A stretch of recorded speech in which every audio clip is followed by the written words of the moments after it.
Let's turn now to the deadly flash flooding just south of us in the Chattanooga area, stretching down into North Georgia. 4 people are dead, including 2 parents and a 3-year-old girl.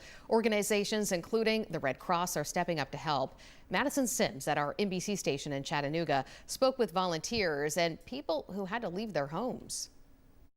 4 people are dead and hundreds more displaced after severe flash flooding swept across the city of Chattanooga and parts of northwest Georgia. In just a matter of hours, much of the city was covered in water, some areas seeing nearly 7 inches of rain. As some people had to abandon their vehicles, others had to evacuate their homes. The American Red Cross stepped in, offering the Chris Ramsey Community Center for those who were displaced. They need a place to stay, or if they need to just pick up some cleaning items, we have some cleanup kits available as well. More than 20 people and their pets came to the center on Tuesday night. The Red Cross provided people with cots, food, and kits containing brooms, mops, and other items necessary for cleaning. Anytime there's a disaster like this, people are just really grateful to have some kind of solitude of knowing that they're safe and that there's someone there to help them think through the next steps. One resident of the Brainerd area tells us if it weren't for the help of the Red Cross,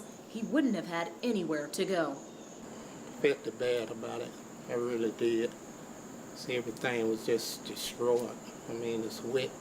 Tommy Jennings says he spent Tuesday night in his flooded apartment. A relative came to see the damage and suggested he come to the community center. They've been great, They've been, gave me food, little snacks and everything. I sure appreciate if anything come up again, I come back, But yeah, they're good people. In the coming days, the Red Cross will continue to distribute resources to those impacted by the weather.